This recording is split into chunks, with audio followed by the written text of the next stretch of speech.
Hey, y'all. Welcome back. This is episode 12 of the Executive Suite, and I am your girl, TeQuila Shabazz. You may know me from the past as the outgoing bookworm of yesterday and the smart, no-nonsense, driven social entrepreneur of today and tomorrow's billionaire boss changing the world. I am very, very proud to be a wife, a mother, a mentor, and coach. I pour love on everything I touch and move in obedience with God's plans. If you are here, make sure that you drop your name, where you're chiming in from in the comments. I love to know who's here with us here in the Executive Suite today. I am so excited to have our guests on. Before we go any further, you may know me also from doing work with Key Virtual Support Solutions, which is the fastest growing Black woman-owned staffing agency, matching high quality VAs with high achieving executives and entrepreneurs. We started the Executive Suite space so that self-made, high achieving, high earning women can have candid conversations about real life experiences on our way to and through success. Our purpose is to not only share our perspectives and lessons, but also dispel a lot of myths that come with the territory of being driven, ambitious, and focused. Today, I am very excited to have us joined by Patrice Stewart of TaxCred Academy and Andretta Robinson with Brown Women Wellness. Hello, ladies. Hello, TeQuila. Y'all good? You got it together? Good. All right, good. You guys look beautiful. Thank you so much for spending this Friday afternoon with me. I love the first and third Fridays because I get to do this and just really sit back, shoot the breeze with ladies like yourself. It's not too often that we get an opportunity to just sit and shoot the breeze about real life things. A lot of times we're caught up talking about our businesses with the people that we love in our families and the people that's on the street. I know I do. I find myself talking more about business than I do having like maybe real talk. So I really appreciate this. Thank you guys for joining us. Well, thank you for having us. Yes. So I'm going to open this up. There are 3 segments. We have the story, heart to heart, and WTF ever. So we're going to start with the story because I do not read bios. And I'm going to start with Andretta giving us a little bit of her story, right? And so Andretta, can you tell us who you are? Who is Andretta of past, Andretta of present, and Andretta of future? Give us a little insight into that. Very interesting question. I'll try to keep this brief. In the wellness journey, I actually started when I was in college. And I started noticing that I had a bout with eczema. And I started putting together my own concoctions back then to try to help my skin.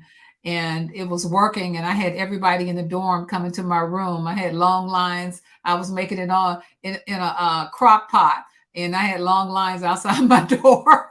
So I started in college where I graduated, where I was at Tuskegee University in Tuskegee, Alabama. So I'm an HBCU.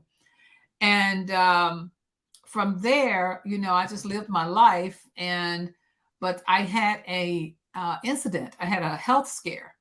I moved here to Chicago, and I was actually on my second husband. And he was, they discovered that doing just a routine gynae appointment that I had what is called dysplasia, which is some baby cancer cells growing in my uterus. And so they said, well, we'll just watch it. I said, okay, fine. We'll just watch it.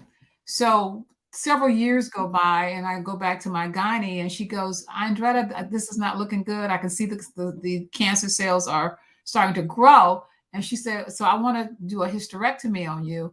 And I was like, a hysterectomy? And at the time, I was only 38 years old. So I was like, she was like, well, that's the only way we can actually take care of that. And so I was like, I don't think so. I said, let me do some research. So I've always been a research girl. I've always been that girl that will go, even before Google was Google. I would be one of those people that would run to the library to find out more and more and more. I'm always curious.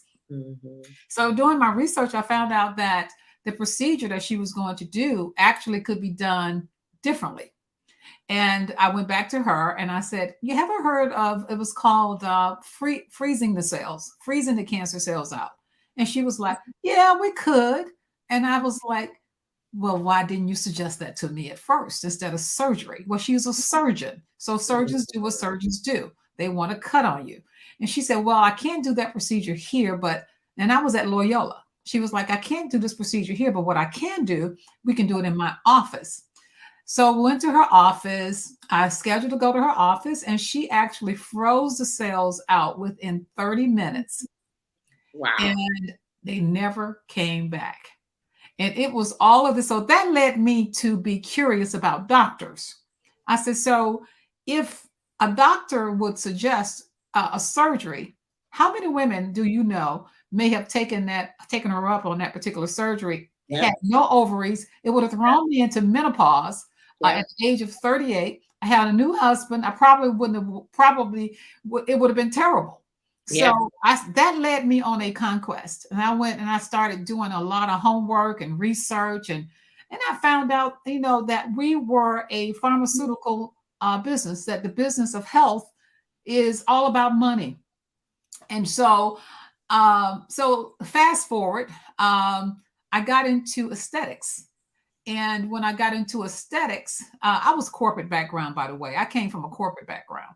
I got up here to Chicago to do corporate, but I always wanted to be an entrepreneur. So entrepreneur is in my blood. My parents were entrepreneurs, and it's just no way. In fact, I used to read Johnson Products, the 100 best businesses in Chicago, and as a little girl, I used to say, I'm going to move to Chicago one day, and here I am. So anyway, it led me to aesthetics. And I opened up some spas, and we had 3 spas. And during the aesthetics, I learned a lot about Black women through their skin. And a lot of times when you're sick, it comes out through your skin. People just don't see it. And so during that time, here I am, hands-on, looking at skin, and I decided to start a cosmetic line. And I wanted a cosmetic line that was natural for the skin. And I went and found a chemist. I had that cosmetic line in Sears. I went into business with Sears, actually, and we conjoined together, and we had that cosmetic line for 12 years. Wow. And it was before anybody was even thinking about Black women cosmetic. This was back in we're talking 1986, 87. And we were doing yellow undertones when Black women didn't even know they had yellow undertone. We were still using Fashion Fair, and we thought Fashion Fair was the end all be all. And I just used to walk around and see women with red faces. And I was like, why are these women so red? And so I established this makeup line with a chemist, and we went a long time, and probably will still be in business today. If we had Facebook and some of the social media things that everybody have today, we would probably still be in business. But our spas were successful for 12 years. I actually just got tired of entertaining and training people in the spa. We sold it. In the meantime, I'm still thinking health. Health is just still pulling me. It's tugging at me. Wellness is tugging at me. And so I went on to start this company called Brown Women Wellness. And actually it started during the pandemic. And it came out of a need. I was in Atlanta, Georgia, and I saw so many women walking around with my aunt. She was older and she had swollen ankles. So I was on social media one day making up one of my concoctions. I've been a concoction maker all my life. Okay. You talk to me, I'm going to do herbs, motions, and potions. I'm the herb potion girl. I'm going to figure it out. Okay. So I made this, I started making these herbs for her because she had high blood pressure, and I documented it. And I was just doing something on Facebook, showing everybody that I was making it. I looked up and I had 600 followers. And I went from that. I was like, okay, these people really want help. People really are seeking and want some type of help. So I took those herb concoctions and put it into a package. And we call it the Brown Women Wellness Anti-Inflammation Tea. Because at the root of all problems is inflammation. Inflammation causes everything. I mean, I don't care what you have, is if you're overweight, if you're diabetic, if you're heart disease, if you have fibroids, it's inflammation. So we were able to find 10 herbs. I sourced the herbs. I went all the way. I mean, I was all the way in Africa looking at herbs. Okay. And I sourced the best herbs, put them in a package, and we started selling this anti-inflammation tea, my daughter and I actually. And right before the pandemic, we were going around to we would go into trade shows. We would have lines around the corner. We would let people sample our tea because it came out in the form of a tea. It tastes like a broth. And people were sampling it, and because everybody thought it was going to be nasty. So we just always sampled it. And right before the pandemic started, we had lines and lines and lines of women wanting that tea.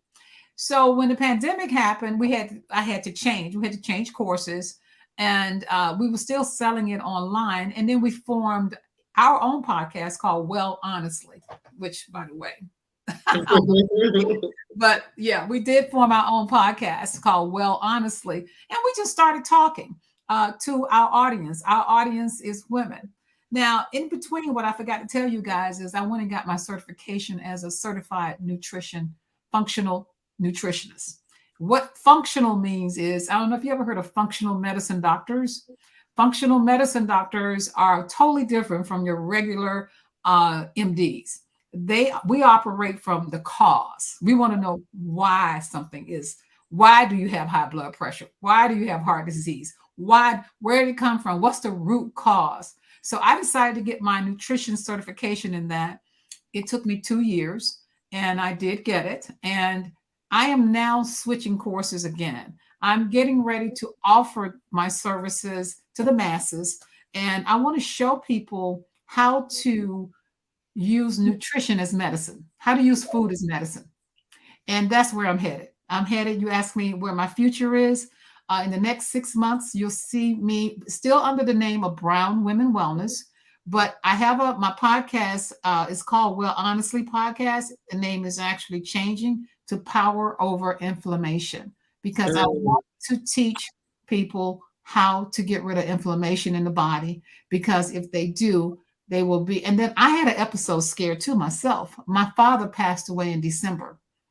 And what I learned was the body, the stress can go to the weakest spot of your body. And most of the time, a lot of people don't know where their weak spot is. For some people, it could be fibroids. For some, it comes in the name of fibroids. For some people, it comes as breast cancer. For some people, it just depends on where that weak spot is. But everybody got a weak area in their body. Mine was my thyroid. Right. And I had an episode under the stress watching my father pass away. It took 6 weeks. And I was in Alabama, and I had an episode, and all of a sudden I passed out. And come to find out, I had a hyperthyroid condition. So my stress went to my thyroid. And guess who had to heal themselves? You did. I had to go to doctors, though. I did seek the help of doctors to get diagnosed. Trust me, they wanted to put me on all kind of medication. They were trying to do all, you know me, I'm like, no, that's not going to work. I don't want this medication. There's got to be a way. So what I did do was I studied how to heal myself. And basically all I had to do was just change my diet. Yeah. And you know what? It's so interesting is that I grew up with a grandmother who has always been into nutrition. You know, this is what she's done for over 40 years. She has the Village of Natural Teaching. So I know that what you're talking about, it's all about what you eat. So she was talking about this in the late 70s, 80s, when no one Nobody was talking about it. Talking about this at all. Not for real, especially not in our communities, right? Right. So I bear witness to what you're saying, and people like, how old is your grandma? Strutting down like she was just at my cousin's strutting down. Right. You know what I mean? She ain't Right. on no cane. She walked better than most people. She can Right. outswim you, outwalk you, Right. probably outrun you. Right. Right. Because her diet has been intact. She That's only right. eats plants. Right. And I asked her, how do you feel now seeing this go from virtual people looking at you like you crazy to Yes. now it's a trend. Yes, People it is. are really moving towards, Yes. plant-based diet, Yes. their Yes. nutrition, their wellness. So it's right on Yes. time, the work that it is that you're Yes. doing. Yes. And but I also think that there's a lot of miseducation A lot. around this as well. A lot. People are still eating these processed so-called fake meats that are high in sodium and you know what I mean? Like I'm like, that ain't no plant-based diet. That's not plant-based, but it tastes good. It tastes good. But it tastes so what's good. happening is, and I tell people all the time, they ask me, they say, well, Andretta, do you eat the Impossible Burger? I said, I might as well go get a bologna sandwich. Exactly. I say, because when you look at the chemicals and you look at the ingredients, what I try to teach people is to read the ingredients. If you cannot pronounce it, and if it doesn't sound like a food, do not eat it. Okay. And so you just have to listen. In fact, I'm at the stage now where if it's in a bag or a plastic bag or a bucket or a box, I don't buy it. Man, that's good. That's a good thing too. But you know what? You know what I learned? This is why I'm starting my course, because it does take someone to guide you there. You can't it's not a cold turkey thing. Right. You do need guidance. You need help. Mm-hmm. People want to know, how can I get there? I don't think it's that people want to eat bad. I think people want to eat good. They just don't know how to. Right. And I think that people got stuck on the transition plan and never fully transitioned, because that's what the Impossible Burgers and things like that were supposed to do. Exactly. To transition you off the meat, but people got stuck right there and never really went over to the other side. We're going to come back and talk a little bit more about that. I want to introduce Patrice Stewart now. Hey, girlfriend. Hey, girlfriend. Hey, I'm so happy to have you here. Thank you. I'm excited to be here. Thank you again. Yes, Andretta up here dropping gems around about nutrition and making me like, what I eat today, right? So Patrice is a boss though, because I follow her on Facebook. Oh yeah, Patrice is definitely a boss. Ain't nothing but bosses on here. Ain't nothing but bosses on here. Okay. Right. So Patrice, same question for you. Tell me who you were past, right? Who you are presently, and where Patrice is going. Oh, I like that. So who I am presently. Okay, I'll kind of do a little intro about me and who I am, right? So I love to start off with, I am the descendants of civil rights leaders. I'm just love to say that. Yeah, me too. My grandmother, Viola Louise Duval Stewart, was the first African-American woman to fight for equal pay in this country. She won her case with Thurgood Marshall. She took it all the way to Supreme Court. They won their case, and she was actually inducted into the Congressional Hall of Fame back in like early 2011, 2012. So she was before the whole Roe versus Wade. So I like to tell a lot of teachers, the reason, we know teachers don't get paid what they should, but the reason you get anything that you get, especially being an African-American teacher, was because my grandmother was the one who put her life on the line back in that day and age when she could have been lynched. All right. I just love to say that. She taught me to speak up. She taught me that if I see an injustice, say something, that nothing changes when people just sit around. So that is where a lot of my power comes from. People always say that I'm, the alderman of the city or the alderman of the neighborhood, because I'm always, rah, we need this, we need that, right? And really that's where that comes from. And then my grandfather was a Nathaniel C. Stewart. He was a Tuskegee Airman. So I love to say, what do the older people say? You got some stock. You come from a little stock, right? I just love to always start off with that, because that's my bloodline, and that is really who helped make me today, right? So fast, prior, I've been born and raised in Chicago my whole life. Grew up on the South Side, Southeast Side. I'm from South Shore, and I love to call myself book smart and street smart. So the old me was kind of just, learning things. I was kind of more in the street hustle bustle. But because my grandparents are who they are, and my father was before he passed away, he had his PhD in accounting, and he was a professor at Howard University when he passed.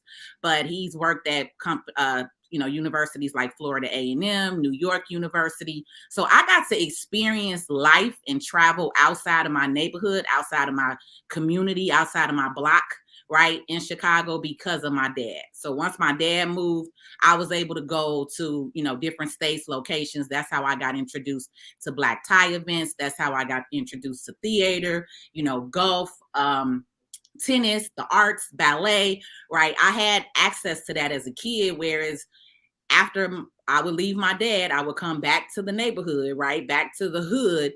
And I had to live that street life, right? So I kind of say I lived the best of both worlds, yes, because I was able to see outside of my block. And so I like to also talk like that. And sometimes when I talk, I say I'm the realest tax and business strategist that you would ever meet, right? Because I also know how to meet people sometimes where they are. And in financial services, what I do in our communities, in the African American communities, I feel like it's a lot of distrust there, yeah, right? When it comes to finances and financial services, because a lot of times the people that are put in front of us are not necessarily the best people. They don't always have the best value, or they don't have the best intention for us as a whole, as a community, right? Or you get the ones that are kind of uppity and a little stuck up, right? When in the money and finances and banking. I worked in banking, so I didn't go into my background, I'm sorry. So I have 18 years of experience in the financial tax, accounting, and banking industry. So I did work for a big box bank for over 6 years as a sales analyst and also as a relationship banker. So I got to see a lot of behind the scenes with the banking industry, how lending works, how underwriting works, how credit works, and also how it affects, once again, people who look like me when it comes to finances and banking and understanding those kind of topics, right? And so because of that, I have my bachelor's degree from Chicago State University. I did stay locally. I wanted to go to Spelman, but that's a whole nother other situation, right? I wanted to go to Spelman, but I didn't want to leave my mom, so I stayed local.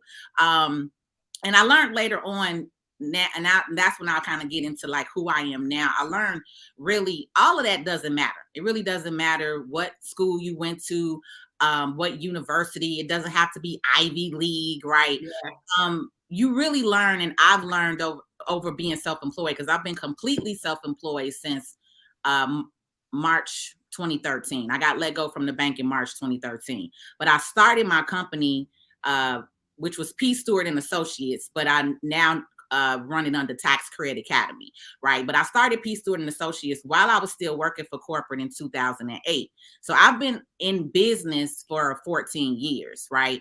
But once I got let go in March of 2013, I was tired of that corporate rat race. I was like, I'm not a behind kisser. You have to do certain things. You have to change who you are. I'm a very well-spoken, strong-spoken woman. So we know how it is in corporate. That can come off as you being the angry Black woman, or upset, or because you don't take no nonsense. And that's just me. I knew then that I could not stay in that environment and really thrive. So when I got let go, that was from God, right? I feel like that was from the Most High, saying, I gave you something, and I need you to go out there in the world and work this, right? And I have been feeling like that since 2008. That's why I started the company in 2008, and then just slowly worked it on the side. So I would literally leave my 9 to 5. By 6, I would go to the office. I always had an office. So from day one, I tell my business owners this all the time. There is no excuse. You can be professional. You can have a office, a home office, a virtual office. But if you're going to be, especially in financial services, I wanted people to take me seriously. Mm-hmm. So I didn't want to be looked at as some side hustler in the basement doing taxes and credit. You know, I wanted people to understand I'm serious about this information that I'm giving you and providing for you. So I always had an office from day one. I was renting out other people's offices. I always had a location for people to come and sit down and meet me in person, right? Because again, financial services is a touch. Yeah, you're talking about a business where people want to meet you. Where people want to meet you in person. It's a trust and credibility thing. You're talking about their most personal assets. Most people are ashamed of that. You know what I mean? So some businesses, I feel like that kind of goes with the territory, and yours is one that does. It's really hard to do. You can, but it can get difficult to do business or build up trust and credibility talking about financial services via the phone. Because we talking about pre-pandemic. Exactly. You know what I mean? We're talking about pre-pandemic. We're not talking about now, where people have now become accustomed to doing things via Zoom and virtually. We're talking about beforehand. So I completely understand that. And thank you for stating that, TeQuila. Yes, that was beforehand. I tell everybody, I was an entrepreneur when it was unpopular, right? Yeah. 14 years ago, people were not talking about entrepreneurship. Even my parents, even my dad was like, "You're not go to college and get a job, right?" You know. And so again, that's part of what I'm trying to educate more people on is we were really brainwashed, right? Yeah. Because you're brainwashed to believe to go to school, get an education, go work for somebody else, and then retire after 60, and you're supposed to live your so-called best life then. No, I didn't want to do that. I wanted to live my life now, right? I wanted to experience and travel now. But I think, Patrice, too, just to speak to that point, I think that our people got more brainwashed post-integration. Post the civil rights movement, okay? Because we've always had to be entrepreneurial. You understand what I mean? Like when we were okay, you're enslaved, you're emancipated now, go out. People like, okay, what we doing? We started building from the ground up, you know, and we're met with a lot of resistance. We talk about Black Wall Street, but we're not talking about over 150 Black Wall Streets existed for real. Right, doing the exact same thing. It wasn't until after 64 that we really start saying this is the blueprint of success. Right, right, yeah. Right, and now it's a comeback around entrepreneurship. But again, we got a lot of microwave masters and pop-up professionals. Microwave masters, I like that. Pop-up professionals, you know what I mean? Professionals, yes. And I think just to join in, the internet has a lot to do with that. You know, because, I mean, the very fact that before, when we didn't have this type of way of communicating, we had to dig to make to be entrepreneurs. I used to call it boots on the ground. We had to, I call it guerrilla marketing. I told people, I said, if you don't know anything about guerrilla marketing, how are you going to do marketing on the internet? Anybody can sit behind a computer and do and churn out social media type stuff, but you need to have some sort of guerrilla style marketing. And that's what you're talking about, TeQuila. That's what Black people always did. We had word of mouth was the biggest marketing we ever had. It still is. It still is. Actually, it still is. Because we get our referral business through word of mouth. So, you know, it still is. So if you don't do good work or good services, then you're not going to get good business. So that's the core of it. But people have gotten the core. That. I know. Start over. Say it again. You got a little cut off. What were you saying? I always built my name on that. Like that was one thing that my grandmother was very, very, very strong about is your name holds value. When you die, clothes, cars, rims, all that doesn't matter. Right. When people are standing over you at that casket, they're going to be looking at who was Patrice Stewart, right? So she was very big on keep the Stewart name clean. She was a woman of integrity. Like I love my grandmother so much. And I'm gonna be honest on here. Like I was a little upset with my father because of how kind of things happen.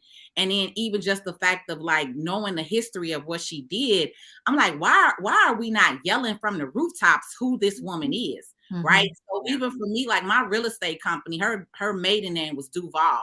So her name is Viola Louise Duval Stewart. And so my real estate company is Duval Management Group. Right. Okay. I have a mural in my house of my grandmother. Like my grandmother means everything to me. She was one of the first inductees in the AKA Wow. that first era. So even before she passed, they gave her a one of the founding, women awards. It was beautiful. I just really respect who she was and really what she did, especially in the time frame, because literally people quit talking to her. Because it could have been lynched. She could have that had to be very difficult for her. Yeah. In that era. And that's important that you have those roots. Because even my roots, my father was the first Black bus driver to drive after Rosa Parks in Alabama. Wow. They would not hire Blacks. I don't know if you remember when Rosa Parks, when we had the bus boycott in 1968, those people in Alabama walked to their jobs for years. We don't do that anymore. But those were the roots. They would not get on that bus for years. These people were walking to their job. You talking about a boycott? That was what I call a real boycott. Yeah, people won't even walk across the street. What you talking about? People won't stop shopping at a store. People won't stop, just log off off of online. We were shut down. I don't know if y'all remember during the pandemic, Facebook just went out and everybody went crazy. Yes. Yes. We're gonna close this segment out, but I want to close it out. Close it out real quick with this before we go to the commercial break, because we did go over time, but I'm not about interrupting good conversation. Okay. So how do you define success, Andretta? Like real quick, 60 seconds, because that's a very subjective thing. And a lot of people, especially now, wrap that around money. Well, it's funny you should say that, because that's not how I define success. I was always taught that if you build it, they will come. Yeah. That old adage, you build it, they will come. So I build from the foundation, and then the money just comes. I don't have to worry about it. I don't have to run out and get it. I mean, I always want more, of course, but the foundation, as long as I have a good foundation of what it is that I'm teaching on my principles, the money follows. Yeah. That to me is success. Yes, very good. What about you, Patrice? How do you define success? Financial freedom, time freedom, location freedom. Girl, listen. That's my three. Seriously. That's it. Simple and straight to the point. Location freedom, time freedom, financial freedom. Mm-hmm. I agree. We're going to go ahead and break to commercial, and we're going to come back and get to know Patrice and Andretta a little bit more. This first segment was fire. Let's go. Key Virtual Support Solutions matches you with highly qualified, pre-vetted entry to executive level talent for your business or personal needs. We can support you or your team with administrative, sales, customer service, or operation needs. The process is simple, and we can match you within 72 hours. Call 217-212-4367 or visit our website at keysupportsolutions.com to learn more. Yes. You guys also make sure that you are liking this video, subscribing to our YouTube channel, following our Facebook fan page, and sharing this hot fire. Very, very seldomly are we able to get powerful women into a room just to have these candid conversations. And I am loving every minute of this. So we are back with our heart-to-heart segment, right? And I want to open this up talking about support systems, right? Because as entrepreneurs, a lot of times, especially as Black women entrepreneurs, we find ourselves, we have this grand idea of what entrepreneurship is going to be. We leave our jobs, right? And or laid off, or find ourselves here like we about to do this, and I'm about to make all this money. You know what I mean? I'm about to have all this time freedom. I'm going to be able to do whatever I want. And especially in this day where you have all these images in front of you that says entrepreneurship looks like sitting on a beach and just watching your income and your bank account go up, up. Let's first kick it off and let's talk about what entrepreneurship really is. And I'm not talking about where you are now, because we've been doing this for a while. I'm talking about that first year, 2 years, maybe 5 years. It's five. It's five. You remember those statistics they used to say, if you could last 5 years, you know you're going to stay in business. Man, they knew what they were talking about. Yes. Tell me about your early time as an entrepreneur. I mean, really paint the picture for people that think that they can come out and get rich in 6 months and, be in Europe somewhere. I'll go first. I'll make it quick. It is definitely not the pie in the sky that people think, because you do have to build it. And side hustle, I was listening to Patrice. It sounds like what she did was what's real popular right now is everybody has a side hustle, because and that's their entrepreneur dream, is their side hustle. But I'll be honest with you, it is very difficult to serve two masters. I have learned, because I am also a real estate broker, and as a lot of people, most people know me as a real estate broker, which is what I've been doing for the last 16 years. After I left the spa business, that's where I went. But passion always calls you. Yeah. And as the passion for my wellness and wanting to spread and show people how to do that, it kept calling me. It would never leave. So no matter what else I was doing, I was always doing something related to wellness. And so you have to sit down and decide what exactly it is that you want to do and how you want to do it. There does need to be some type of blueprint. You are not going to have a life for the first 5 years, or maybe longer. It's going to take some blood, sweat, and tears. You're going to make mistakes. Mistakes I call mistakes school. Yeah. Every time I made a mistake, I said, okay, I know I never do that again. Okay. But every time I learned something. Things you cannot learn in college, you can learn trying to put your business together. Yeah. College is not going to teach you a lot of the things that you need to know about putting your business together. Things have gotten better now because there were blueprints, but back in the early days when I first started talking about being an entrepreneur in the 80s, I had no blueprint. There weren't many people wanting to be in business for themselves. Yeah. But I do tell people now, because I can't tell you how many people approach me about wanting to be on my real estate team. For one, they want to go in business with me, because in real estate, you're in business for yourself as well. And then I have people who approach me about wanting to be in my wellness business. But what they don't understand is none of this comes easy. You have to devote time. I have a millennial daughter, and I'll give you a good example. She's a millennial, okay? She has millennial ways. And what I mean by that is she was brought up in the era of social media. She was brought up in the era of Google.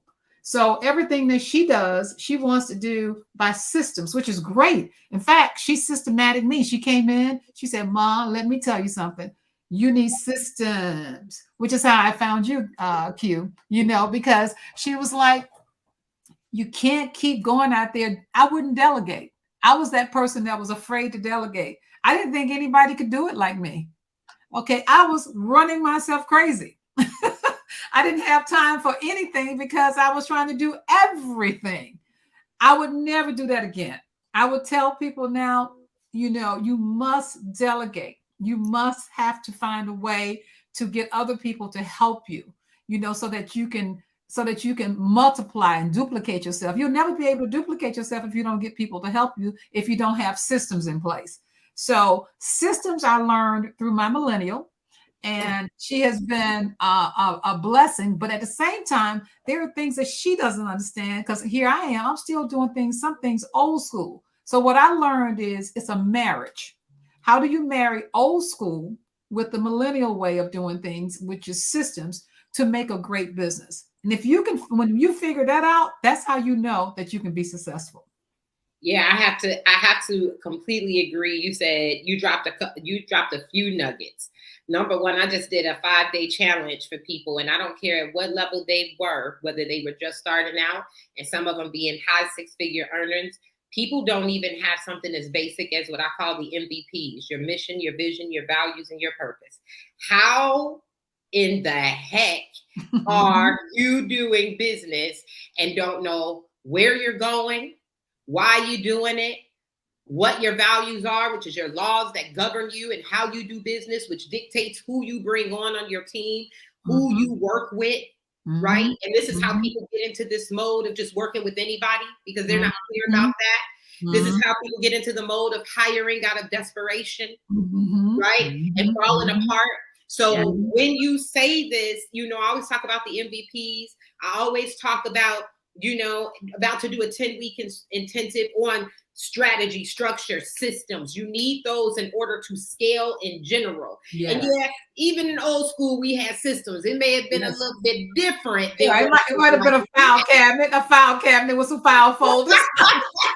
Right. You always needed systems to effectively do business and scale. That's the organization of things, right?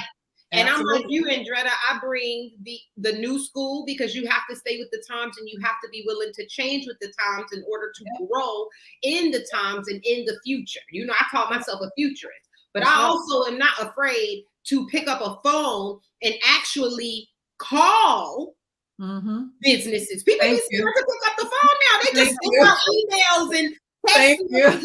Like, no, I'm picking up the phone. Yes. Andretta works with Key now. Works with Key now, I think, for maybe a year. Please say that louder for the people in the back that you pick up the phone. I pick up the phone and have conversations. I don't just be like, email marketing, da-da-da-da-da. No, I sold four slots into my mastermind that's coming up in January because I picked up the phone and talked to people. They didn't do it because of the emails I sent out. Right. That's foundation that Andretta is talking about. That is that's the old school way meets new school. I do them both as well. So I definitely agree with those MVPs. I definitely agree with that strategy, structure, systems in order to scale. And I definitely believe in delegating, honey. Patrice, add on, because I already know. I can see it in your face. You ready? We be going in. I'm like, come on, sis. You ready to go in. And honestly, again, it starts with that financial education piece. And that's again the reason why I go so hard to the business owners, because once you start making the money, you have to know and understand that you have to put that money up and save it to hire on a virtual assistant. So that way you could call TeQuila, to hire on a marketing person in order to grow. Most people want to just start spending the money right away. And this is why I have to break down the numbers. That's another one of my slogan, is knowing your numbers. If you made $100, you did not make $100, baby. I have to tell them that. Out of that $100, who did you have to pay? What was your cost of material? If you had a basket, I gave that example to a young lady who said she made baskets. She sold her baskets for $100. I said, what's your cost of material? What's your cost of goods sold? She didn't know. On average, she said the cost of the basket was about $50, $55. Okay. Right? The items in the basket. Then I asked her, okay, are you shipping them or are you delivering them? Oh, well, I'm going to meet them. Okay, so you're not charging a shipping fee because you're losing money and gas by going to drive all the way to meet somebody in the suburbs versus having a one location or a flat shipping fee or charging, right? Then I asked her, have you incorporated the cost of the basket? No. Did you incorporate the cost of the plastic, the nice bow that you put the basket around? All that's part of your cost of goods. So by the time we got to add her up, baby, she was at she was losing money. Right, and then what is the value of the time that it actually took you to put it together? Because you got to pay yourself. I said, baby, you done made $3 basically. You know what I'm saying? So when I broke that down, she was like, oh my God. Yes. And this is what I try to tell entrepreneurs. Knowing your numbers is the most important part. I tell people all the time, I don't care that you have your LLC. Right. Paperwork Thank you. is part. You. The paperwork is the easiest part. If you are not focused on systems and sales, right? MVP, SOP, standard operating procedures, APIs, okay? Baby, how we going to grow, right? And so, like you said, it's this new wave of all this glitz and this glamour, but nobody is talking about the 12 to 14 hours that it took me to build up. Come on now. I was going in the office at 9 a.m. and leaving at 1. I left the office last night at 4:44 a.m. Woo! Filing taxes. Okay. Woo. I'm gonna have to talk to you about that, because you know that you need to know. Well, the whole thing, I can give you. That's not normal, right? But we at the end of the year. It comes. Yeah. Certain times where I got to do on it. And absolutely. If things happen during the day, I'm going to spend that time. I'm a night owl. I'm going to get up and work 6 hours, 12 a.m. to 4 a.m. and get it done. Because I got these people that's looking for their numbers to get closed, and I want to close out for this fourth quarter too, right? So that's not my average. Let me just say that. That's not an average to be leaving the office at 4. But this is what people don't talk about, right? Yeah. That you got to make those sacrifices in entrepreneurship. When you working for somebody else, you like, it's 5 o'clock, I'm out. When you working for yourself, you gonna stay until 4 o'clock until the job is done. So I get it. I'm teasing Patrice, right? Because I'm all about firing yourself from working in the day to day. That's my whole motto. Like, I want us to live what they say, a soft life, right? I'm giving these tax agents in this year.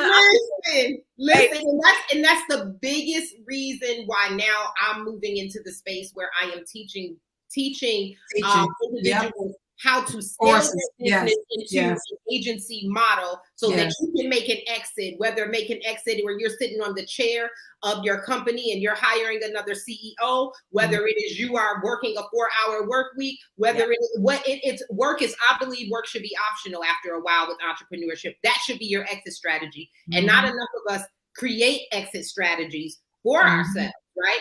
So that's number one. So I'm in the business to help people exit their business. And that's huge. That's huge. I mean, I'm in my real estate portion of my career, that's huge, because that's where I'm exiting out of it now. As I exit out of real estate into my wellness business, I had to get on the phone and call so many people to say, okay, how do I do this? What do I do? What am I supposed to do? And I finally figured out a blueprint on how I could do it. But it wasn't easy. And I'm still in the middle of it, trying to make sure that I have a plan. A lot of entrepreneurs don't have plans. It's like what Patrice said. They don't even know the cost of goods. They don't know anything about return on investment. How do you do this? And does it make any sense? What makes sense? And if you don't know your numbers, and Patrice, you said a mouthful when you said that. If you don't know your numbers, you don't know anything. You don't know where you've been, where you are, and where you're going. Yeah. You don't know your numbers, okay? That's right. And it's so funny. A person is like, what is your profit margins? And it's like, You know what I mean? But you're trying to get a loan. And that's the thing is that I need us to stop pointing the fingers at everybody else and saying, yes, there are systemic issues. There are social, we know that. It's been that way for a long time. But you come to the table prepared with all your stuff. A lot of us don't come to the table prepared. We don't got a business plan. We don't know our numbers, which is very critical. You're talking about hiring. You can't hire nobody if you, like you said, you make a basket for $100. It costs you $55, but you actually found out you only making $3. How you paying yourself and somebody else? You have to know your numbers. I just made a post about that today. I've been an entrepreneur now for 11 years, I think it is, something around there, right? And look, I've had 2 businesses in that time. The first business I worked for 7 years, and I got beat down. You understand? I got all the lessons. So it took me 7 years to get to this point. But some people only know me with Key. Right. Okay. Some people only know this and they like, wow, you became a 7-figure business in 3 years. It's like, nah, I became a 7-figure business in 9 years. Yeah. Yeah. You understand? Because I had to get all those lessons up front. The things I was doing, I had different bank accounts. I didn't know what money was coming and going. You couldn't talk to me about no profit margin. And I got a little finesse, so I know how to finesse my way out of a conversation with a Patrice when she coming to me asking these kind of questions. I'm like, man, I'm not doing this for real. I'm a fraud. Right. I started my business with a strong foundation. That's why I was asking you guys, please paint the picture. Like I said, 7 years of making no money, homelessness, eating ramen noodles. I mean, I can go on and on about my first 7 years as an entrepreneur, but some of us are just made for this. Right. Sorry. Well, one thing I do like about women like us, we are going to stick to it. I call it that stick to itness. Yeah. You know, we're not going to give up. We are going to continue and fight until we figure out what's the best method and approach to our business. And the lessons that you learned in the first 7 years, the lessons that we all learned in the very beginning, is what set us up for where we are now. And I'm still not there. Trust me, I'm not where I want to be. You know, but I feel better about where I'm going because I have more purpose and structure. Yes. So we've all made errors. You know, it's all about making mistakes. Yes. So, you know, but it's not, but you dust yourself off, you get back up, and you find a way to make those mistakes work for you, and you're going to make them. It's not that pie in the sky. Like you said, TeQuila, they are not what you see on the internet. I used to call people, I tell people all the time, I said, oh, that's those Instagram realtors. Yeah. That's those Instagram. I said, they're not selling nothing. Okay. Yeah. I mean, they make you selling a dream. Yeah. I mean, you know, so you got the ones that are kind of quiet in the background, who every now and then come out and say something. They have something very meaningful to say. Those are the ones you watch. Yeah. You know, because they have something very, very meaningful to say to you. Yeah. You know, they're not just out here taking pictures and doing all the marketing and standing in front of whatever the beautiful thing with all the beautiful makeup and all the beautiful clothes and the dress out. That's not the real business that we're in. Yeah. Okay. And so I'm constantly, I have to tell my daughter that all the time. Yeah. I tell my clients all the time that wealth is quiet and that rich or poor mindset is loud. Right. Mm-hmm. And I love to use Jay-Z as an example because even though he's a billionaire now, he's, you know, has his locks, his natural wear the flash. I'm sure it's some kind of label, but you don't see it all over him, right? It's probably like everybody else. And the Jay-Z from 20 years ago was the flashy, the car, the rim, but he had to build. So he had to know and understand when to maneuver and push, you know, move certain people out of your life who are not on that same level playing field or progress, right? You have to know when it's time to take that next level and build something real. Yeah. And I mean, the thing is that it's bait. You know what I mean? People like shiny things. People are attracted to shiny things. That's what they want. They want an escape from their poverty mindset, their poverty lifestyle. So this is why individuals that can take those good pictures and make it look a certain way, that's advertising. It's always in advertising. You understand? It's your job to do due diligence and find out, is it really something behind said advertising, right? That's just the name of the game. We're going to go to a break. And in this break, basically, we will get to know Patrice and Andretta. So you guys will have 60 seconds each to 60 seconds now, because I don't want to have to cut you off. 60 seconds to talk about your business, because you know our chat is blowing up in the executive suite, and they like, I need all y'all in my life, right?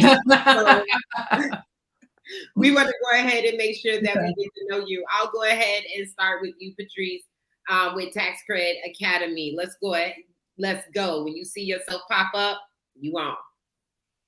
All right. So I am Patrice Stewart. I have over 18 years of experience in the tax, banking, accounting, finance industry, right? I am here to educate more of my business owners on knowing their numbers. So what we do here at the TaxCred Academy is we do tax preparation for individuals as well as business owners. But then we also do coaching, right? We also do strategy sessions to where we look at your numbers, we look at your books, we open up your business and see how can we do more asset protection and saving more of your hard-earned money that you are earning in your business, and how can you keep that money and pay less in taxes the legal way, right? Also, I do have a program called The Lab, which is life and business with Patrice, because as we are business owners, yes, we also have lives to live, right? And so there are certain things that we go through as business owners and in life, right? So in the lab, we get heavy on topics regarding life issues, life events, as well as giving you business tips and tools that will help you grow. So you can definitely reach out to me, and you can get all of the information that you need with reaching the TaxCred Academy. Our booking link is up here now. Yes. Okay. Thank you. And we're going to go ahead and flip on over to Andretta Robinson with Black Women Wellness. Okay, so you can find me. You can go to www.brownwomenwellness.com. You can find us there. We do, right now, I am rebranding. Brown Women Wellness is my flagship company. I do have a podcast, Well Honestly, the podcast, where we talk about subjects that are near and dear, to my heart, about wellness and nutrition. That podcast, though, is getting ready to change to a new name. We're rebranding that podcast to Power Over Inflammation by Brown Women Wellness, where we will give you actionable steps on what you can do to improve your own health and nutrition. So, you can find me now at brownwomenwellness.com. You can email me at andretta@brownwomenwellness.com. We're there. And if you look for the podcast, go back and listen to the last 80 episodes. We actually do have 80 episodes of Well Honestly, the podcast, which can be found everywhere. You can find us wherever you listen to your podcast. We're also on YouTube. But remember, I am going to transition that podcast into a new name and rebrand it. And it's going to start January of 2023. But go back and listen to the old episodes. There's a lot of good information there that'll help you with your health and wellness goals. Thank you. Yes, thank you. You guys, don't forget to like this broadcast. Make sure that you are sharing it, and make sure that you are subscribing to our YouTube channel. We are in episode 12. So that means we only have 2 more episodes before we end the season. So make sure that you are following our YouTube channel so that you can go back and catch all those gems and watch this and share this and all that good stuff. Okay. Because we won't be back until next year after this. But when we come back next year, it's going to be even more fire because you guys have taught us so much this season. We are moving into our final segment, which I call WTF Ever. And y'all know what WTF means. If you don't, use your imagination. What planet do you live on, right? It's your word puzzle for today. So that means we do what we do in this segment, and I could throw out anything, but I mean, we are having such a good conversation around entrepreneurship and support. I really do want to ask to you guys, what is your greatest challenge right now as an entrepreneur? I'm gonna start with you, Patrice. What is like your greatest challenge right now as an entrepreneur? I would say my greatest challenge right now is this transition that I'm trying to do. Okay, so wait, let's go back just real quick. Tell the people how long you've had your existing business right now. 14 years. So 14 years. Okay, so you said this transition. How many transitions have you made in 14 years? Ooh, girl. Yeah, I just wanted to paint a picture for people so they understand. I mean, on mindset levels, I've had a few, right? As far as like in this business level, with this next step of kind of like me preparing to get out of this seat and roll, this is the first transition for that of me kind of getting out of the CEO chair and allowing somebody else. This is the hardest part for me right now. Let's talk about it. Let's talk about this transition that you're in now and what makes it what it is that you're in and what makes it challenging. Okay, so I am kind of something similar, right? We've been around and we see that education is needed. So I'm more focusing on my coaching and speaking business, which I have Solo the Squad.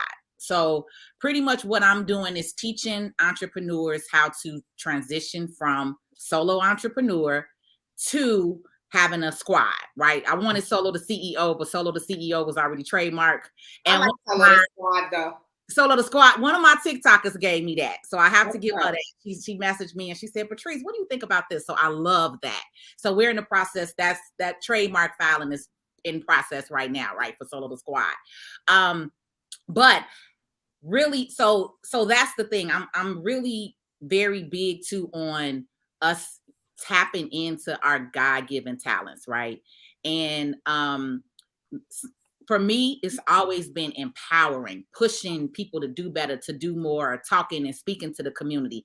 And God has really put that on me since I was like 15. I really was the one in my group of friends, like, you need to know this, you need to know credit. And they weren't listening because we were kids, right? But now I'm talking to them at 40 and they're like, oh, I wish I would have did, you know? And so now I'm really more honing into this space of utilizing my gift, right? And utilizing it the way that God will want me to do, which is empower others, empower the community. So that's more of the transition where I'm rolling into for 2023. Yes, I'm going to still own the TaxCred Academy, but it is time for me to get out of this in the seat of doing taxes all season, right? It's time for me to actually have tax agents, an office manager, a CFO running things. So that is where I am at right now. And it's still to this day, you know, I have meetings today after this and it cringes still because this is my baby, right? I built this from the ground up. People told me, oh, you should have opened up an H&R Block or a Jackson Hewitt. And again, this is why we have to talk about the importance of entrepreneurship and ownership in the African-American community, especially because that's a white corporation. I own TaxCred Academy 100%, right? That I feel so much better building this up and building this name and empowering my community. And I can have TaxCred Academies around the world now, which is where we're going. Right. I'm getting ready to offer franchising where you can have a TaxCred Academy in Jacksonville and Atlanta. Right. So we can stop seeing H&R Block and Jackson Hewitt, white corporations that are growing and booming and billionaires. Why can't we have a bunch of TaxCred Academies that with Black owners and billionaires? Right. So that's where we're going now. That's that next level. Right. It's scary. It's scary. I'm not going to admit and say it's not. It's scary, but I'm listening to what I'm being directed. I'm being led. And like Andretta said, when I call it, I say I'm God led and God fed. Mm-hmm. When you are doing what you are supposed to do, when you are walking in your assignment, when you are walking in your purpose, you will eat. He's going to make sure you eat. It's not a day that I sit in here and I have to worry about $1 anymore because I've built the foundation. The money comes, like she said. I don't have to go here and hustle and bustle. I don't have to do any of that anymore. Yep. I completely agree. And it is really, really scary to go to that next level and to completely relinquish control. But it is like raising children. You know what I mean? No, but I'm just going to talk. I'm going to say this and Andretta can say this. We both have, my daughter is 28 years old, right? Andretta, your daughter is what? 35. 35. Right. She's still, they are both millennials, though. They're two different generations. Right. Yeah. And so the thing is that at some point you have to let go. Yes. You have to let go and and trust that everything that you have built, the culture you have established, the values you have established, the team you have established, the people that you've trusted to actually do their jobs are going to do that, right? It's the next level.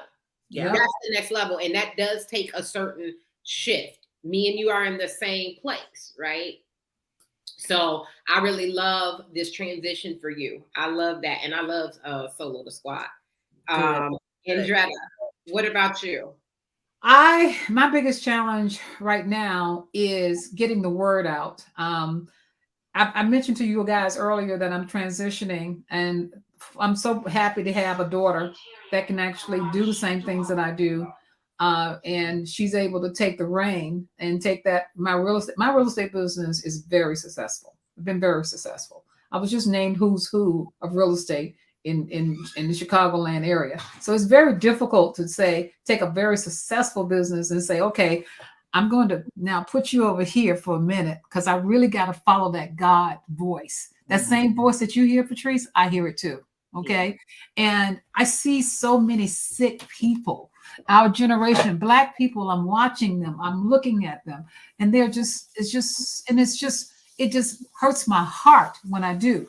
So my biggest challenge is figuring out, okay, how do I get that message out there? I want people to do actionable steps. I want to teach people actionable ways. I don't want to just preach at people.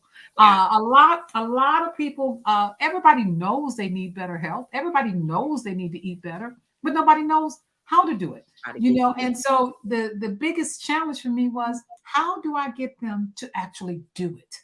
So I figured it out. And I have now just have to put it to use. All I got to do now is just put it on paper and get it done. And that is where I'm headed, because I struggled with that. When I first started my podcast, my daughter said to me, she said, "Mom, you giving them," I was coming from science. I was like, "Oh, let me give you the science facts." Nobody wants to hear that. Nobody really wants to hear it. Everybody knows what they are supposed to do, but nobody knows how to do it. So that was my biggest challenge is where and how do I start to get people how to do it? I know you've seen the success of Tabitha Brown, the success she did from TikTok, just from a simple TikTok. I admired her because that's what people want to see. They wanted to see how to do it, and they just started following her. And and look at where she is today. It hardened my heart when I found out, I think just recently, someone said that they didn't want her on. I can't remember. It was one of those companies. One of the shows, right? They said that they didn't like her conversation, the way she talked. Well, she's a sister, okay, and she was getting her message out to the masses of the people. If you have to get your message out to the masses of the people, look how many lives she's changed just from one TikTok.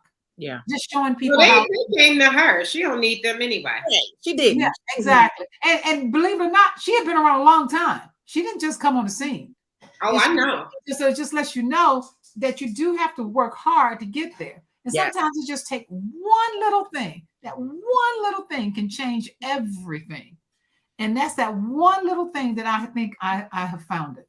And I can't wait to put it in practice and see if it really works. And it just makes me happy. Yeah. So I'm looking forward to the future. And trust me, you guys, I've been around a long time. I didn't just start this. I'm not a spring chicken. But guess what? I'm like your grandmother, TeQuila. We're gonna be here. Okay? Yeah. Because we know the secret to longevity is through nutrition. It's what is coming through what's in that mouth. Yeah. What you put in here is a secret everywhere.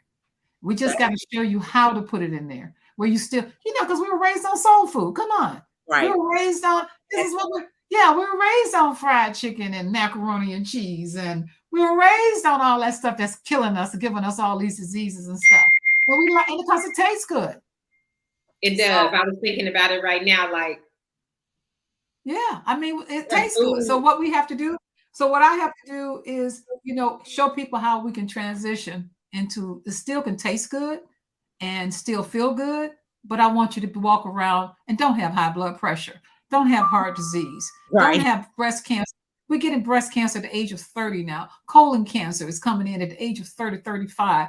Fibroids are running rampant in our community, because that's where our stress level is. So stress shows up in all kinds of ways. Yes. Yeah. Yeah. So this is where I'm headed. Together, TeQuila, because this was perfect. Right? Health and finance. Yes. So I learned a lot from you, Patrice. Just listening to you, Patrice, I've learned something. TeQuila, you've taught me something, because TeQuila saw me how stressed out I was, and she said, "Use my services." She's like, "You just use my services," and I did, and I'm very happy that I did, and I'm doing my best not to get sidetracked. That's my biggest Yes. challenge, is not to get sidetracked. So Yeah. Yes. yeah. And everything starts, and I love this. To me, first and foremost, also a big lesson that I learned from the first 7 years of being in business, and it just goes to what Andretta is saying, is that everything starts with taking care of yourself, your own wellness. And that's at the top of the list. If you are not well, you definitely will not have the stamina and to run a business, because that requires a lot of you mentally, physically, emotionally, spiritually. I mean, every E you can think of is going to require it of you, right? And if you are not in the right mind, body, the right frame of thought, you understand, you will not succeed. And I know that because I was pouring into everyone else but myself. And what happened is I broke, and I had to isolate myself. I had to move away, and I had to regroup. And what we all have in common here is, we're all God-led. You will hear me always be grateful and always put God's name first. You may hear me say Allah, but first is God in my life, because that's who I serve. Right. When I became obedient to that plan. Come on now. Come on, preach it, girl. That's right. When I became obedient to that plan, when my life changed, and my God said, you need to take care of you first. Yes. Okay. Get your mind right. Come on. Get your all mind about right here. That's right. Get your soul right. Get your body right. Get that stuff right. That's number one. Okay. Now you can start taking care of other people. Okay. Now you can even remove yourself and start bringing other people on and taking care of them. Okay. So the community of people that I'm taking care of is just bigger and bigger and bigger. And I'm smarter. I'm more clear. I'm structured. I have foundation. Yes. And come on. That is all God-led. Yes. That's right. Right. And that's what we all, if you haven't heard this is the common theme here. And whatever it is that you believe in. Yes. That source energy. Exactly. Is what God has to guide you. And I got to say one last thing. Another thing I've learned is about habits, creating good habits. If you're an entrepreneur and you don't have the good habits, when I call it good habits, when you wake up in the morning, what do you do first? What do you do? What is your morning routine like? What is your routine? Because if you don't get into a good routine, you will let life just lead you. Life just takes you wherever it wants to go instead of you leading your life. And I had to learn about habits, creating good habits. When I wake up in the morning, what do I do first? What do I do next? It starts with how you do and structure things in the very beginning of your day. Yep. And also I would add how you conclude your day. Yes. Because we definitely talk about how to start your day, and I am in full agreement with that. But also how you conclude your day, because there were times that I went to sleep at my computer and woke up at my computer. Right? So how do I start it and how do I end it? How do I close it off? Right? Yes. Because usually the way I start is should be also how I kind of end and wrap up the day too, so that I'm ready and fresh to start the next day. If I'm waking up at my computer, the first thing I'm doing before I brush my teeth, wash my face, is looking at emails. Yes. First thing that I'm doing. Yes. If I wake up looking at emails, there's you going to bed like that. Exactly. Yeah. So we're going to go really quick to a commercial break, and we're going to come back for final thoughts. But before we go to commercial break, I want to tell you guys, check out, speaking of habits, Atomic Habits by James I Stewart. love Atomic Habits. One of the One of the best. Yes. Atomic Habits is where we read that. Part of my mastermind group. Yes. You need to revisit. That's one of those things like the 4 agreements you need to revisit every year. Atomic Habits by James Clear. Drop that in the chat for me, Alicia, and let's go to commercial break. Okay.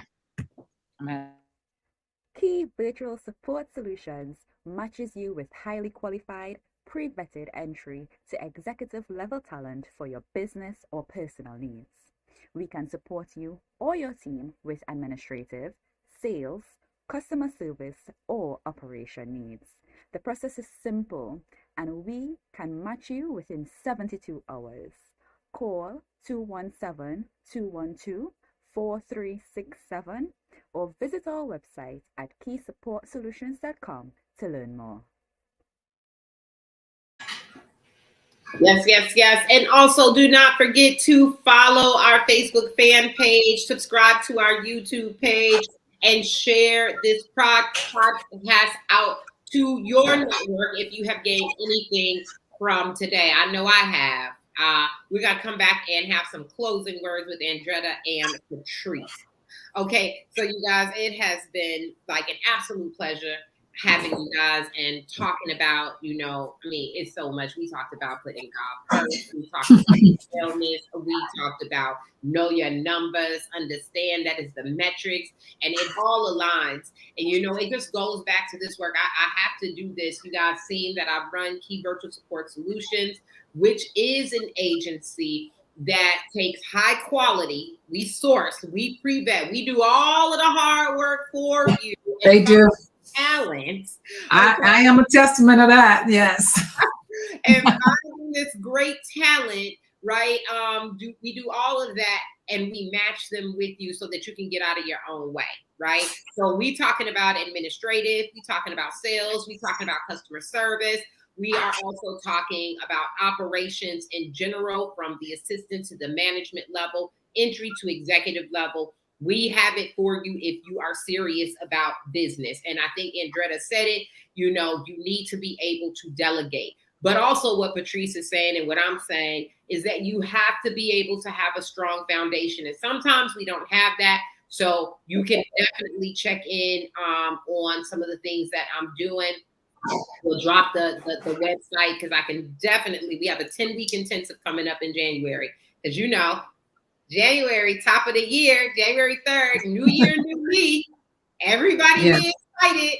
So I want to catch your mindset. I want to catch your mindset early. And we really focus on creating the strategy, the structure, the systems for you to scale. This is ideal for businesses that have hit that 6-figure mark, or those who have the capital to invest in their businesses, to be proactive in the way that they build their businesses. If you are struggling right now financially with your business, then there are other things that you may be able to take care of. But this intensive is real. It's real serious. So you have to be able to invest financially, and not just financially. You have to be able to invest the time. This is for people who are ready to exit out and duplicate themselves so they can get out of their own way from the day to day. So I can help you with the VA to help you get to that level, or if you're ready to start that now, look, check me out. info@keysupportsolutions.com. Denicia will drop it in the comments and you can get in contact with us. But ladies, we're going to go ahead and get to these final thoughts. Patrice, what is your takeaway from today's conversation? Like the big thing that really kind of resonates with you from our conversation today? Really, the biggest thing is, like you said, hearing of us walking in our power, walking in our gift, our God-given talent. And I'm going to try to say this as quick as I can in 60 seconds, right? I'm just going to share. I've always been a believer, right? But I never really went to church, right? I know I believe in a higher power, God, all that, right? But my father passed away in...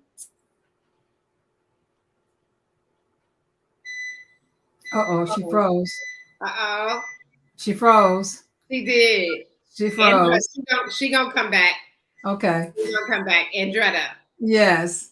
Yeah, she was getting real good. Oh, we lost her altogether. She'll come back. So okay. While we're waiting for her, you go ahead and you let me know what your biggest takeaway was. So my biggest takeaway is that I learned that all of us have the same mindset. Mind, there she is. She's back. I'm gonna let you finish your thought. I'm sorry. We lost you. You went froze on us right at when you said your dad passed away. Yes, you did. Sometimes that happens. I'm sorry. I'm in this warehouse. Okay. So my father had passed away at the end of 2013, really when I first started my business, right? And so I was mad at God. I'm gonna be honest. I did not have a conversation. I didn't have a relationship with him for 7 years or 5 years. 2018, a lot happened in my life. I was up and down, roller coaster, going up and down. This business, same with TeQuila. I was pouring into everybody and was not seeing the benefits. I was worn out. I was tired. I was stressed. I had this office. I had my personal bills. That's the other thing when you're a business owner. You got personal bills plus business bills, right? So that's even more stress. And I'm honest with my people all the time. I lost everything. The mortgage that I had a house. I ended up being it was an illegal foreclosure process, but it is what it is. The foreclosure happened. I ended up sacrificing and listening to God and saying, when you at your worst moment, that's what he wants you to come back to him, right? And so I literally was at my worst moment. I'm like, okay, God, I'm listening. I'm here. What do you need me to do? And he told me, be still. So I packed everything out my house and I moved into my office. I had before I moved down here, I was on 95th and Beverly. I had a 2,000 square foot office space. I literally moved my entire house in that office. My whole back, I had 3 rooms. My back room was my mini motel. I have video and pictures up and everything. I had my bed, my dog bed. It was me and my dog, right? All my clothes was in the second office. And then I had my main office. I was pouring into people, clients daily, and I was depressed, walking back to that back room in the dark and crying all night, right? I was in that office for 11 months. I sacrificed and I built up and I lived in my office for 11 months. I literally had to go to my mom's house or the gym on 95th and Western to shower. And some days I didn't shower. Let's just keep right. But that was in 2018. And when I went to Pastor Hannah, I started going to Pastor Hannah and I started connecting with God. I started getting back with what I call the Most High, right? Whatever you want to call him, like you said, TeQuila, whatever's your word for your creator. We have a creator. We didn't just wake up here, right? So when you start tapping into that energy, that power, that God love within you, and you start questioning, people say, your grandma used to say, don't question God. I question God every day. I talk to him every day. God, what's up? I talk to him like a cousin. What's up, God? I don't understand this, and he answers me. I promise you, I get the clarity. I hear it. I sit down. I meditate. I go to the park. I plant my feet to the ground, to the grass. I start getting that one with nature. Start pouring into me. And when you really understand that, like all of us said, we've had those epiphany moments. And so now you're walking in your purpose. You're walking in your greatness. You're walking in strength. You're walking in happiness. You're not stressed and angry and trying to figure out where your next dollar gonna be, because you literally tapped in. That's what I call it, tapping in. Yes. So that's my takeaway is, yes, it's hard. As business owners, it's hard to build these businesses. And like you said, you see people pop up last year, but Tabitha, Kevin Hart, Steve Harvey, everybody else worked 10, 14, 15 years behind the scenes before you finally see this big conglomerate. And it's the same way with all of us. We've been working. I've been working in 18 years in this game, right? But people see, because my PPP video went viral last year, oh, well, you got this and you got that. But yeah, baby, do you understand the sacrifice that it took me to get here? Right. And that's what it is. And I didn't really wholeheartedly understand that until I tapped in, until I got with my creator and really started asking, what is my purpose here? What is my purpose? And, TeQuila, I'm gonna reach out to you for that, because we have a PPP conference coming up, which is passion to profits, passion to purpose to profits. So I'm there. Yeah, let's roll. I got limited time. For those who don't know, I am pregnant. So congratulations. Yes. Wait a minute, is this your second? Yeah, this is my second. And how many years apart? From 20? Bless you. One getting married, I know, right? Bless me. I be telling myself to bless. Girl, bless you. Bless you. Bless me. You know what I mean? This is not part of the plan, but what I say earlier, you got a plan and God's got a plan. Right? Yeah. You understand? So I'm just here. Just roll with the punches. So I'm rolling with it. I said, this is what we doing? Right? Because the last I checked, I thought be preparing for like menopause or Right. something real soon or something. Wow. I'm in my mid-40s. Wow. You know? Is this going to be the first with the husband you have now? Yeah, well, he has, I mean, this man got 4 children, 3 grandchildren. Like this, I love it. This was not. God said, baby, I got to put this This wasn't part of the agenda. Yeah. But you know, I was like, okay, this, like I said, this what we doing. It ain't gonna stop nothing. And again, it goes to show you, if I wouldn't have a business that I created, a strong foundation, a strong culture, a strong team. Yes. It is not. Then I would be freaking out, like, oh my God, what? But no, it's there. I can be of ease, even with all the continuous challenges that happen. Because even though you have your stuff together, challenges still continue to present themselves. You still go to new levels where you have to shift your mindset, like Patrice said. So yeah, I mean, tell me, going back just full circle. You can tell me about the conference, but I'm on maternity leave March 9th, and I ain't coming back to do no kind of work until we should be good. You catching me right on time. Yeah. Andretta, give us your final thoughts. Okay, my final thoughts are: you are only as good as your surroundings. Surround yourself with people with like-mindedness. Read literature, listen to your Audible, find things. When I'm driving around in my car between appointments, I am listening to an Audible. I am constantly educating myself. You have to put things in front of you that's going to keep you in the right mindset. So find the right people, and that includes people. You want people in your life that are going to push you to be your best. You don't need the naysayers. You don't need the people that are going to be negative Nancy. You need to get good literature in front of you. Read, go to conferences like what Patrice is having. Be in the like-mindedness of people who are in the same framework as you, so that you can constantly get better and better. That, I think, is very important, because I don't have a lot of friends, okay? Because number one, I don't have the time. But the people who are in my circle, they are people who think like me. Right. Yep. There are people who have goals like me. And so if I didn't have those kind of people surrounding me, it would be a whole different thing. And one of my favorite books, just so you guys know, and I read this book every year, is The Game of Life and How to Play It. If you've never read that book, it's so simple. I may even have a copy down here. It's called The Game of Life and How to Play It. I keep it. Yeah, I keep it around. All you got to do is go to Amazon, put The Game of Life and How to Play It. That little book it's this thin. It's thin. It takes you about an hour to read it. But in reading it, it will keep you, if you feel like you're going to play off or go off onto the wrong path, pull that book out, because that book will pull you right back on the right path. Because what it is about is we are what we think. Yeah. How we think is what we believe, and what we think is what we're going to manifest.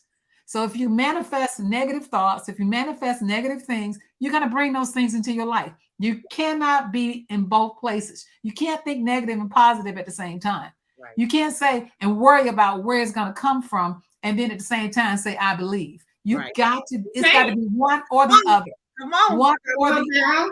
Okay. So that changed my whole career. When I was in real estate, I never forget the year. It was 2009, and everything was foreclosed. Everything. All I had was foreclosures to sell and short sales. My average sale price was $80,000. I'm like, how in the world am I going to make it selling $80,000 houses? Okay. One day I sat down and I listened to Abraham. I think it's called Abraham Hicks. Yeah. And yes. And the power of manifestation. And I started, and I'll tell you something I was never doing. My mother used to tell me to do it, and I wouldn't do it. And she told me, she said, Andretta, if you tithe, it will come back to you tenfold. My mom was tithing. I used to see her struggle. And when she started tithing, all of a sudden everything just opened up. I started tithing. I just tied. Let me tell you, I was tithing so strong, Patrice, that I was doing it wrong. My accountant one day said to me, Andretta, you tithe from your expenses, not from. I was tithing the whole gross thing. Look, 10%. I'm gonna give you all of it. Just give you 10% of all of it. Because what was happening was it was coming back to me tenfold. Okay. So those are the lessons that I learned. And I try to teach young people, listen, it's all about who you're around and what's in your head. It's a mental game. It's not about how hard you work. It's about what you think. Yeah. And what I learned, the less I work less now, I don't work as hard. And I still bring in the same amount of funds because I learned that it's all about up here. Yep. It is. And it's just as important, just to piggyback on that thought, and we're going to close out. But it's just as important. Like when we talk about wellness and what you put in your body, like Andretta pointed to your mouth. It's your mouth and your mind.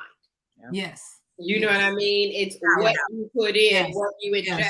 And the more serious you become and more God-led you are, you become, your food, your habits are going to change. The people around you are going to change. It just comes with the territory.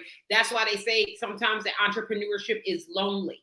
Yes. You understand? I don't care how many people are around you. Yes. A lot of that is fanfare. Exactly.